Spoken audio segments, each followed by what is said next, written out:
through science. It's like God and science are two boxing champions, um, like fighting each other. But this is not true. I mean, modern physics, Newton, when he discovered the law of gravity, he praised God. Laplace, Torricelli. I mean, you name it. More than 90% of the men who really did science, did create the modern science since the 15th century in Europe until our present day. Like 90% of them, when they discover something, they praise God. But what happened during the last century that we put science and God fighting each other? And I have to say that it is because of Christianity that modern science saw the light. Because among these 10,000 plus religions in our day on planet Earth, only Christianity let the science work. Let me explain myself. If you go to any religion, these religions try to explain the things that science should explain. They try to explain the creation. You mean from the old times, since the old Greek gods, the old Egyptian gods, the Hindu gods, they try to explain the natural things through religion. But when you come to the book of Genesis, this is not true. The book of Genesis does not try to explain how God created the world, but why God created the world. If you read Genesis chapter 1, you find one story, the famous story of the 7 days.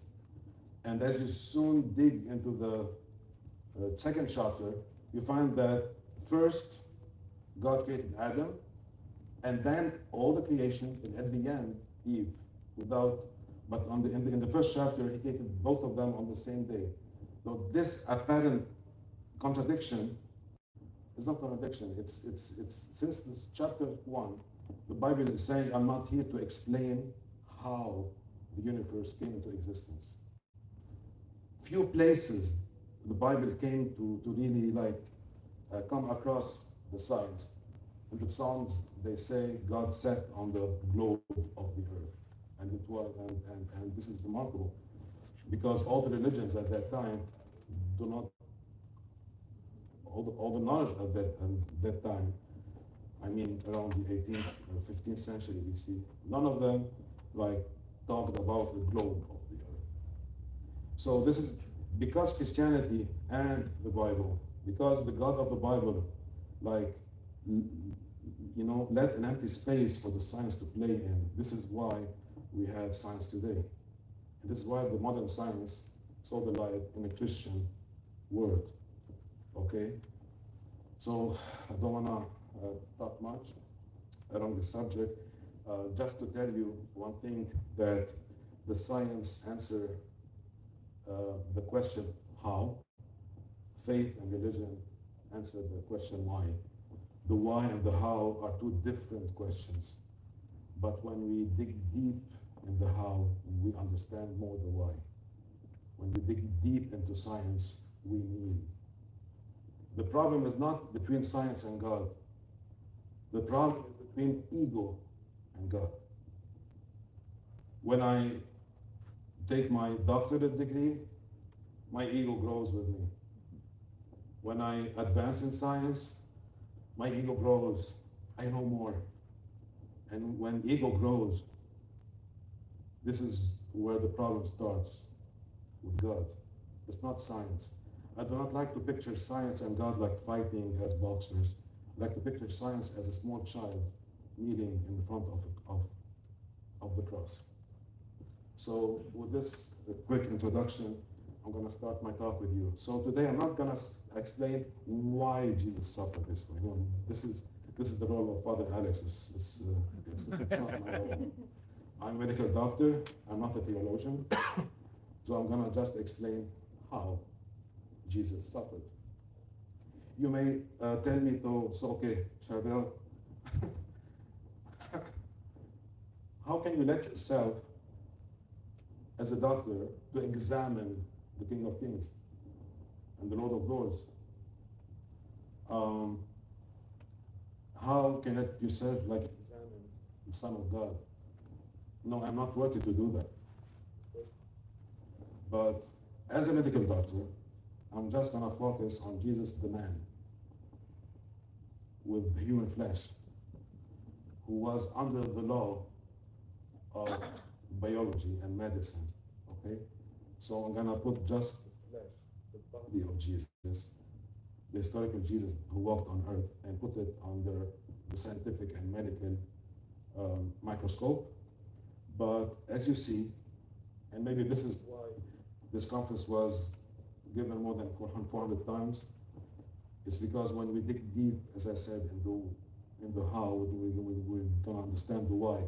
And when we dig deep, when studying between brackets, Jesus the man, we will find ourselves like kneeling and praising Jesus, God. I am thirsty, John 19:28. So I apologize first. When I came here to US like a week ago, I was not expecting that I'm gonna give the conference here in English. So when I sent the email to Father Alex and he promptly replied and said yes, I saw his answer like a little bit late, and I don't have on me none of the materials I used to use back in Beirut and Lebanon. So I called my secretary to go to my office and send me the email, and she didn't find anything. So it was like, but luckily this PowerPoint was mainly the PowerPoint I gave in St. Nicholas Church in Florida in 2011. So I'm gonna use the same PowerPoint. So it's not like fully updated, but I hope that this will do the job. Okay, now if we consider ourselves like young doctors who are gonna fill out the chart of Jesus the patient. We receive the patient, and we're gonna fill out his medical records. We need to know his medical history, understanding his medical history is crucial to really know what's happening now with our patients. So now Jesus Christ, Jesus of Nazareth, is our patient, and now we're gonna fill his medical chart. To really understand what's happening with his body now, Good Thursday and Good Friday, we really need to ask ourselves, does Jesus have any serious medical illness? Does he have any serious allergy? Because, if you go to a doctor for, let's say, a headache, and you're 20 years old and fully healthy, it's totally different than the same symptom. You go to a doctor when you're 80 years old with having tons of medical conditions such as high blood pressure and heart disease, etc. So the same symptom, like the analysis and the taking care of this problem differs if we have it differs related to the medical history. Now, we don't have any verse in the Bible stating that Jesus was in good shape, or did he have some issues medically. But we can learn from many details that he was born in a stable, okay? And since the first seconds and minutes in his life, he was put in a manger, which was full of the saliva of the beasts, with all the microbes and all kinds of bacteria and fungi in the barley and the things these animals used to eat. So this young child, this young newborn, since the first minute he was put in this unhealthy and not clean, even in the criteria of that time, it was not clean. Okay? So he was put since the first seconds of his life with a severe medical stress. He had to travel to Egypt at very young age. He was maybe around 1 year old, let's say, and the travel was not normal. Today, if you want to travel, we take a bus ticket or airplane ticket. At that time, if you want to travel like 200 miles almost, you need to wait for the caravan. Okay, the caravan will ensure the safety of the people traveling. They did not wait for the caravan because Matthew mentioned that it was urgent. It was nighttime, and the angel said to Joseph, "Now take the mother and the child and go to Egypt immediately now." So they don't.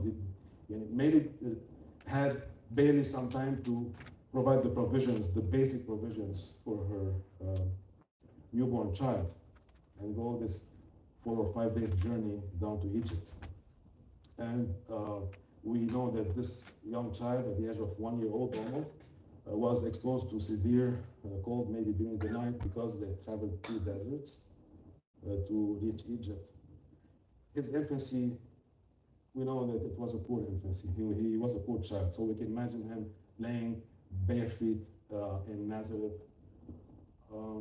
We know from the Bible, many places in the Bible, we see Jesus like spending lots of time in nature alone. Jesus praying on the mountain alone. You know, the mountain in the Gospels like is repeated a lot. Here we see the scene in Luke chapter 6, I guess, verse 12, where Jesus spent all the night on the mountain, and at dawn he went down to meet his disciples walking on the lake. So Jesus never needed his disciples around him. You know, you spend lots of time like praying alone on the mountain. On the mountain, it means maybe cold, heat.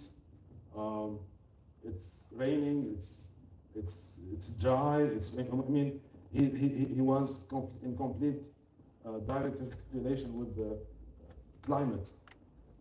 After his baptism, since the first month of his baptism, Jesus did what? He went to the desert, to the eastern Jordan, and he spent there how many days and nights fasting?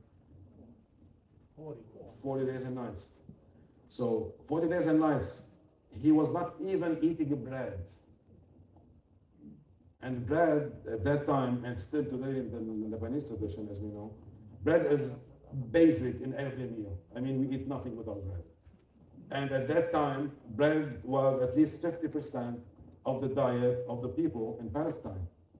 So he don't even eat the bread because the devil, when he tempted Jesus, he said, "If you are the Son of God, order the stones to become bread." So he was not even eating bread. So basically, he was eating nothing. Okay, so he pushed his body to the extreme, because medically we know after 40 days, if you don't drink water, you may die. If to be able to fast without eating, just on barely some water for 40 days, it means that you're a tough guy. He traveled all the Galilee, Judea, South Lebanon, Tyre and Sidon. How was he traveling? On a horse? Of course not. He was traveling on foot. In 3 years, he went all the regions through Samaria, and so these hundreds of kilometers he traveled, his way of life indicate that he was a tough guy. I don't pretend that he was like Arnold Schwarzenegger, no, but let's start from here. For sure, his heart is excellent from a medical point of view. If he had any minor heart problem, he would never be able to do all this. His vessels are fine. His lungs are fine. So let's start with this. Now, let's dig deep more into the subject. When we talk medicine, we talk psychology or psychiatry and physical symptoms. The brain and the body are in, they're not two separate islands. 60% of the symptoms of the body are due to psychological problems, what we call psychosomatic symptoms. At least 60% cause like pain. So when we need to really do a good analysis of a patient, we have to study his body and mind at the same time. Okay? So this medical study is not just about the body, it's also about the mind. Now, the mind is a kind of freelancer. It's um, when, when the physical health goes down, usually the mind goes down with it. Sometimes the physical health is good, the mind can be high, low, depends on the psychological status. But we don't see like patients really suffering with the state of mind is like very good, unless they have a special relationship with Jesus. I've seen many patients in my medical career. The true suffering ones are always depressed, are always suffering in their mind. But unless they have a deep connection with Jesus. So, okay, let's.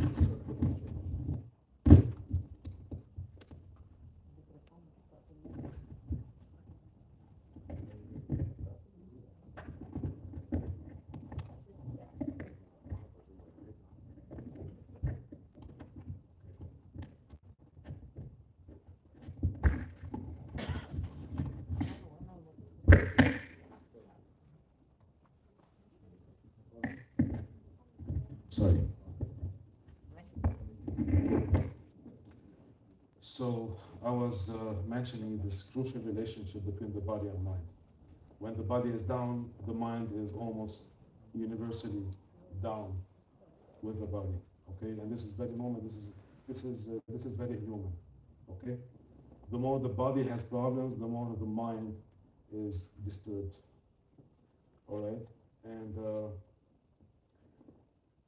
so we need to really study now, as I talked about the physical uh, status of the body of Jesus. We need to talk now about his psychological status before his suffering. We see in the Last Supper in Luke chapter 22. As soon as Jesus enters, the cenaculum, the room of the Last Supper, he says to his disciples, I really wanted so much to spend this Passover with you. And truly, I tell you, this is the last time I'm going to eat with you. Until I drink this cup new with you in the kingdom of my Father, in my Father's kingdom. So, in the first moment, before even sitting on the table, he was so passionate, so willing, with a huge desire. He expressed himself coming to the supper.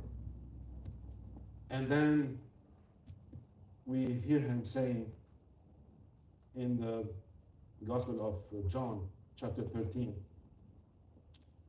and 14, 15, 16, all these 4 chapters in the Gospel of John, all his saying were about goodbye. My beloved, I'm not going to stay with you a long time. You will ask for me, you will not find me. Okay? And he gives 3 times in the Gospel of John his, what's his will, love one another. He said that 3 times. We see him in the Gospel of John, chapter 13, verse 1. He rose from the table before eating. He take off his dress, his cloth, and put it on his waist. And he started doing what? Washing the feet of his disciples. John said he loved his people to the max. He loved them so much.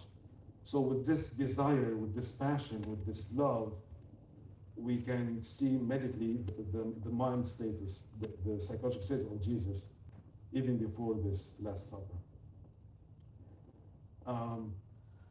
And we all know what Jesus did on the Last Supper. I'm not going to repeat it because I don't want to talk about it.